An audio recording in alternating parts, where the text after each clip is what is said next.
Allah ingin manusia itu menghormati dirinya, kemudian tidak menyakiti dirinya, sehingga kemudian kalaulah kemudian mereka sudah terlanjur dan kemudian menyadari bahwa kemudian harus menghapus itu karena itu haram menurut sebagian mayoritas sebagian besar ulama, ya tidak harus. Maka ada jalan keluar yang ditawarkan oleh para ulama.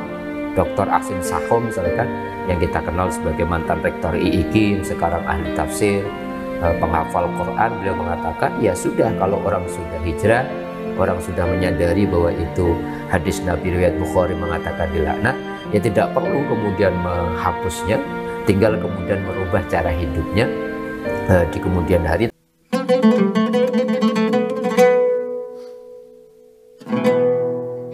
Assalamualaikum warahmatullahi wabarakatuh. Kita berjumpa kembali di channel Tauhid Cinta. Kali ini kita akan membahas sebuah fenomena yang sekarang ini makin banyak orang melakukannya, yaitu tato. Bagaimana hukum tato atau rajah atau wasyam dalam bahasa Arab dalam Islam? Ya, kita ketahui bahwa ada hadis yang menyebutkan innallaha jamilun yuhibbul jamal, bahwasannya Allah indah dan menyukai keindahan. Bagi sebagian orang mentato itu adalah bagian dari seni, bagian untuk memperindah tubuh. Tapi bagi sebagian yang lain, ya mungkin itu menyakiti diri sendiri, dan juga itu bisa jadi mengubah apa yang sudah dikaruniai Allah, ya tubuh yang indah kita malah digambar-gambar atau dilukis-lukis dengan tato. Nah, kita akan membahas ini dengan Ustadz Muhlisin Aziz. Beliau adalah pembina di channel Tauhid Cinta ini dan dosen di Institut Ilmu Al-Quran atau IIKI. Assalamualaikum Ustadz. Assalamualaikum warahmatullahi wabarakatuh. Nah, ini kan banyak ya fenomena artis juga pada mentato dirinya sendiri, bahkan mentato dengan kaligrafi atau dengan bahasa Arab gitu ya. Ya, ada kalau di luar negeri ada Rihanna, ada Zayn Malik, ada juga Selena Gomez, Angelina Jolie. Kalau di dalam negeri itu ada Jeffrey Nicole, ada Sophia Latjuba, dan yang terakhir nih yang menarik, DJ Joanna. Nah, DJ Joanna yang paling menarik karena menulis di dadanya itu nashkurullah daiman, ya syukur terus menerus kepada Allah gitu kira-kira. Nah, itu kan sudah membawa nama Allah gitu di dalam tubuhnya gitu. Ya, bagi sebagian orang, wah bagus, itu mengingatkan orang mungkin ya pada Allah gitu, untuk bersyukur terus, dengan kalimat itu kan untuk memperingatkan kita untuk bagaimana bersyukur. Tapi sebagian orang itu dibawa-bawa kamar mandi, kalimat Allah dan lain sebagainya. Nah, dalam Islam itu sebenarnya ya, apalagi dengan kaligrafi itu, bagaimana mentato dalam Islam, Ustaz? Iya, pertama memang fenomena ini kan harus direspon ya, karena semakin tidak ada sekat dan batas-batas ya, apa yang fenomenal, viral di media sosial gitu. Saya kira teman-teman kita milenial perlu panduan gitu ya. Ada hadis Bukhari, Mas Rifki, yang secara tegas Rasulullah itu melaknat gitu ya. Jadi Allah, jadi Allah itu melaknat orang yang mentato tubuhnya, termasuk orang yang mentato itu dirinya, sama orang yang memang pekerjaannya mentato orang lain gitu ya. Dari situ maka kemudian ada hukum yang secara tekstual, kata melaknat itu oleh sebagian ulama Syafi'iyah gitu, Hambali dan sebagainya, mengambil istimbat dari itu maka kemudian mengharamkan gitu ya. Walaupun ada ulama-ulama mutaakhirin yang akhir-akhir gitu ya, kemudian tidak sampai mengharamkan tapi jatuhnya ke makruh. Makruh itu kan sesuatu yang dilarang, sesuatu yang tidak disukai, dibenci. Tapi tidak dibenci dan tidak levelnya masuk ke haram. Nah, pertanyaannya kan kenapa kemudian tato atau al-washmu di dalam konteks hadis itu dilaknat oleh Allah?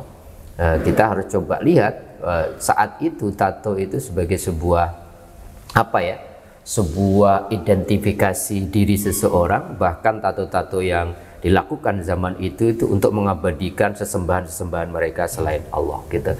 Sehingga di situ ada dalam tanda petik ya, kalau itu dibiarkan, orang kemudian mengidentifikasi, bahkan mencintai, mengabadikan hal-hal yang selain Allah sampai melupakan Allah, di situ dilaknat. Yang kedua, saya kira konteksnya kepada salah satu maqasid syariah, salah satu tujuan agama diturunkan kan untuk menjaga jiwa seseorang.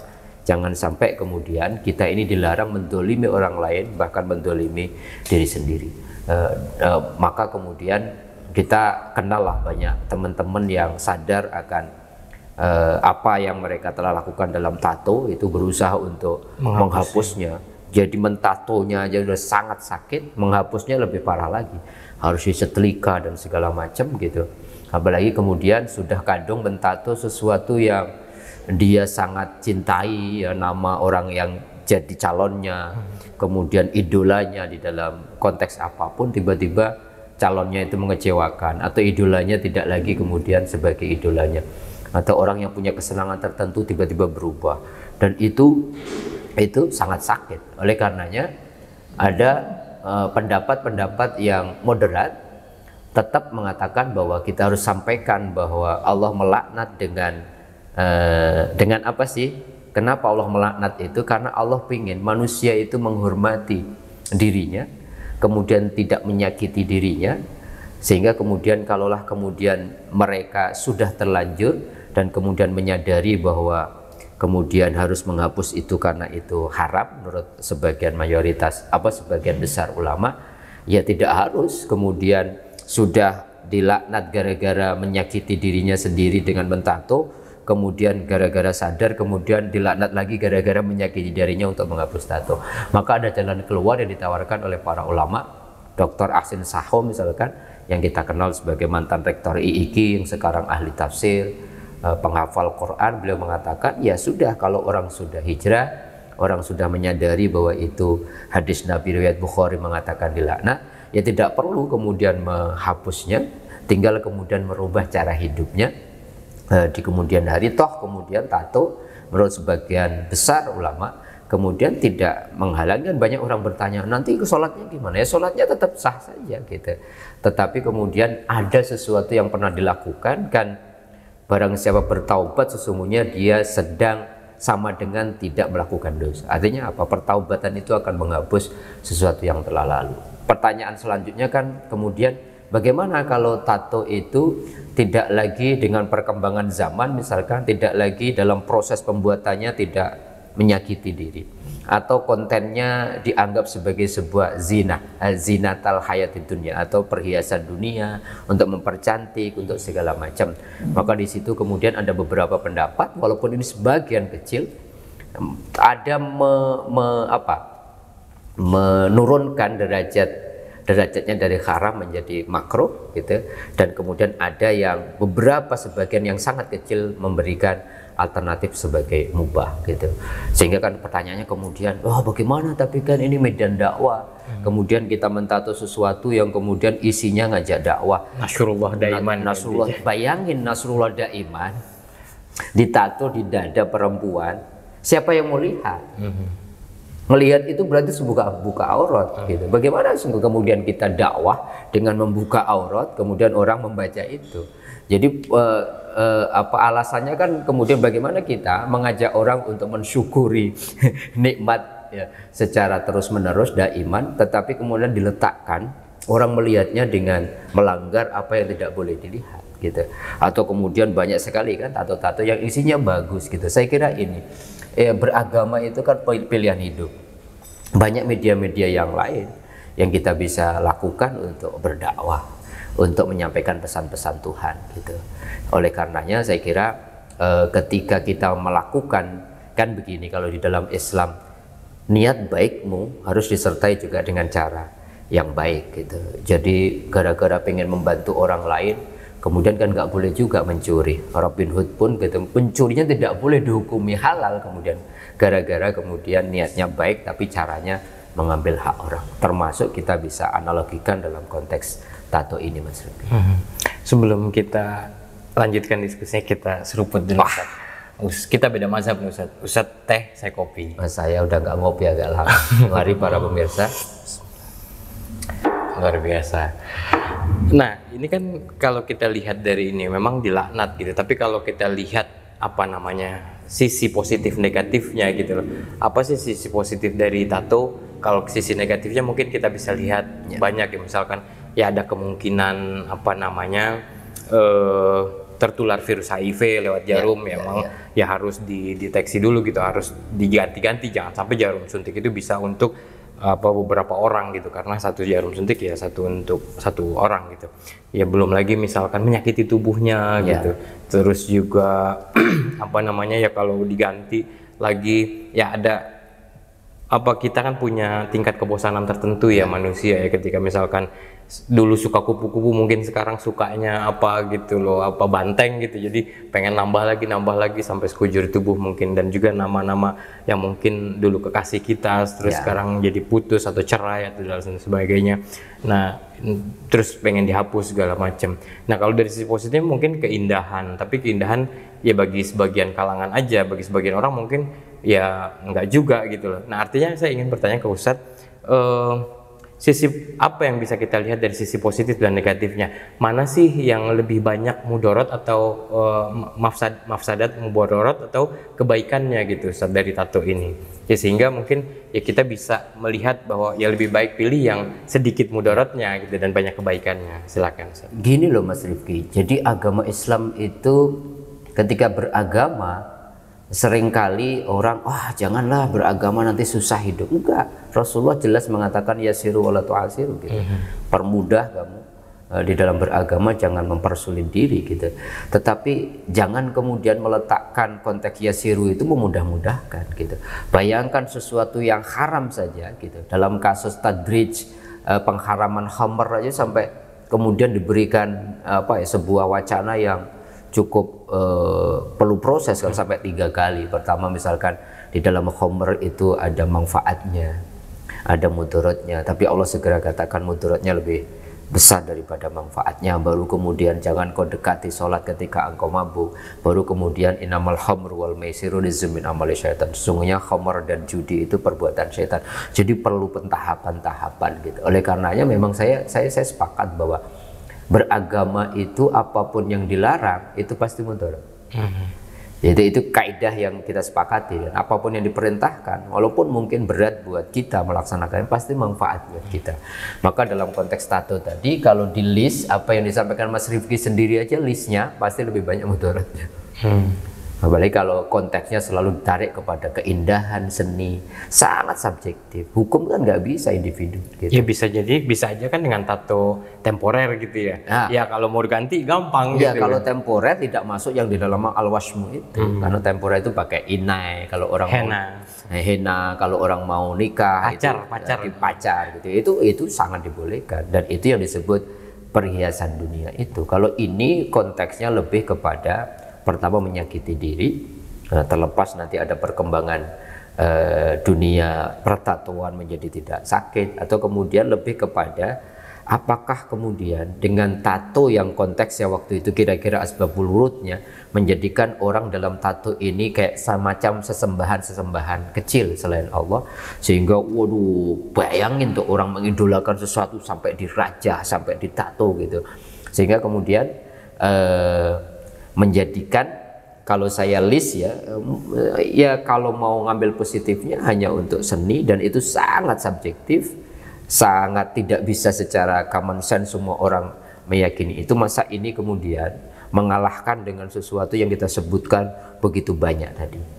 Artinya apa? Kita harus ngasih pandangan bahwa agama itu diturunkan untuk menjaga kemanusiaan kita tetap mulia, tidak merusak tubuh kita, tidak menyakiti tubuh kita. Kita kasih tawaran, kita kasih pemahaman bahwa ayo kalau ada mudarat, kalau ada manfaat gitu, maka kemudian cari yang manfaatnya lebih besar, mudaratnya lebih kecil. Bahkan satu daroe itu aja kan menjadi satu kaidah di dalam usul fikih gitu, mencegah kemudaratan lebih besar itu harus didahulukan dibandingkan kemudian kemaslahatan yang kecil gitu. Artinya kalau ini jelas sekali kan mudaratnya lebih besar dibandingkan maslahatnya yang tadi sangat subjektif, tanpa kemudian kita harus memberikan judgment, memberikan penilaian bahwa Anda kalau tatuan Anda neraka, Anda ini segala macam. Kita sampaikan saja bahwa kemudian akhirnya kepada pilihan-pilihan masing-masing. Tetapi kita harus sampaikan pesan Rasulullah. Kira-kira itulah. Oke, terakhir Ustaz. Ya, kita tahu bahwa ada ya di Indonesia juga ada di Kalimantan gitu, ada tradisi untuk merajah atau mentato dirinya sendiri gitu. Ketika sudah memasuki apa usia dewasa gitu, atau mungkin status sosial tertentu, apa tato-tatonya berbeda. Tapi ada kasus-kasus di mana orang tidak percaya dengan dirinya sendiri. Dia tidak mungkin dia merasa ada yang kurang dalam tubuhnya, sehingga dia ingin menambahkan sesuatu, ya baik itu ditato, baik itu menambahkan batang hidung gitu, atau menambah tirus. Ini kan bagian dari bagaimana dia tidak percaya diri dan tidak bersyukur atas apa yang sudah diberikan Allah gitu. Artinya ada bahwa dia merasa ada yang kurang dalam tubuhnya. Nah, dalam konteks ini ya bagaimana, ya tentu saja apa yang Allah sudah berikan ke kita itu sesuatu yang sudah ahsanu taqwim ya, sesuatu yang sudah sempurna gitu, kenapa harus ditambah-tambahkan lagi kira-kira gitu ya. Nah, pandangan Ustadz bagaimana? Ya kalau secara sofistik kan memang agak susah ya untuk menjelaskan itu, karena bagi orang yang beriman itu apa yang telah Allah titipkan itu pertama harus ridho gitu ya, harus menerima ini sebagian terbaik dari diri kita. Tetapi kan kemudian ada banyak orang yang membutuhkan elemen-elemen lain untuk meyakinkan dirinya untuk bisa bersosialisasi, sehingga orang merasa oh saya kurang ini kurang itu. Kalau dalam konteks yang sangat spiritual, apakah itu tidak kemudian rasa syukurnya hilang gitu, sehingga nganggap bahwa ini saya kurang, ya Allah kenapa. Yang menjadi dikhawatirkan adalah ketika mereka kemudian menyempurnakan dengan segala tambahan-tambahan itu, ada asumsi Allah tidak sempurna gitu ya menciptakan dirinya gitu. Itu yang kemudian dilarang, itu yang kemudian niatan itu yang dilarang, sehingga kemudian ketika seseorang kemudian, banyak orang kan kemudian Allah aja jelas mengatakan lewat lisan Nabi, Allah nggak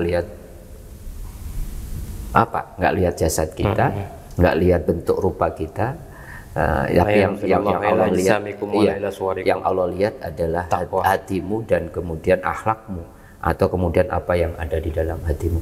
Jadi dalam konteks itu pertama, maka kemudian ada ketidaksyukuran di situ. Bagaimana naskurullah daiman, kemudian konteksnya berbeda. Bagaimana orang menambah sesuatu yang kebayang nggak? Gini loh Mas Rifki, Rasulullah itu tahu persis ya, umatnya itu sampai memberikan contoh, memberikan sabdanya itu sampai kemudian bisa mewakili umatnya yang paling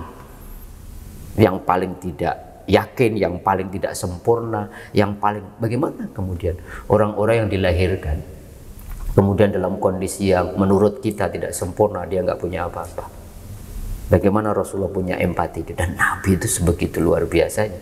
Maka ketika saya ingin menganalogkan ya, ketika Rasulullah mengatakan kepada Fatimah yang hanya bayangin cuman pakai kalung emas yang itu dibolehkan perempuan, tapi Nabi Muhammad mengatakan, wahai putriku tercinta, maukah kamu nanti di akhirat dikalungi api neraka? Kaget kan gitu, kenapa gitu? Rasulullah kira-kira ingin mengatakan, bagaimana saya kasih contoh nanti umatku yang punya anak perempuan yang nggak bisa membelikan kalung buat putrinya gitu. Sampai sebegitunya Rasulullah, empatinya itu yang luar biasa, sehingga kemudian Fatimah sadar betul karena dididik oleh manusia terbaik, dia langsung pergi ke pasar, dia jual kalung emasnya, separuhnya disedekahkan, separuhnya buat kehidupannya. Jadi iya, kenapa Rasulullah kemudian setiap melakukan sesuatu itu pertimbangannya itu pertimbangan luar biasa. Kebayangkan kalau kemudian dibebaskan, silakan Anda raja. Anak-anak muda yang kadang-kadang mohon maaf ya, berpikirnya pendek, yang tadi tiba-tiba idolanya berubah, itu berapa kali menyakiti dirinya. Oleh karenanya ada hukum dasar. Lah hukum itu sesuai dengan perkembangan zaman, kemudian berubah sesuai dengan ilat. Poinnya adalah bahwa apapun yang dilarang oleh Allah lewat Al-Quran maupun lewat lisan Rasulullah, lewat hadis, itu pasti mudarat buat manusia, karena agama itu untuk menjaga manusia itu, dan apapun yang diperintahkan pasti ada manfaat, ada sesuatu yang positif. Nah, poin itu harus dipegang dulu, sehingga nanti kemudian indikator yang Mas Rifki sampaikan kita tarik deh gitu, kita coba identifikasi mudaratnya berapa, kemudian manfaatnya berapa, dan orang yang mau kemudian sukses ya pasti memilih resiko yang lebih kecil gitu, manfaatnya lebih besar yang diambil, dan bukan sebaliknya, tanpa kemudian kita memberikan penilaian kepada masing-masing individu-individu yang telah memilih, mohon maaf, yang telah memilih, telah mentato raja apa tubuhnya. Oke, terima kasih Ustadz. Jadi kalaupun yang sudah mentato ya nggak apa-apa, tidak perlu dihapus gitu Ya, tidak perlu dihapus, dan kemudian ya tetap wudunya sah, tetap sholatnya sah. sah. Kalau mereka berbuat baik, kita apresiasi. Tapi bagi yang belum mentato lebih Ya. baik menghindari, apalagi jangan sampai menyakiti dirinya sendiri gitu kira-kira ya. Poinnya itu. Oke, terima kasih para pemirsa. Ya, semoga bermanfaat buat kita semua. Mohon maaf atas segala kekurangan. Wabillahi taufiq wal hidayah. Assalamualaikum warahmatullahi wabarakatuh. Waalaikumsalam.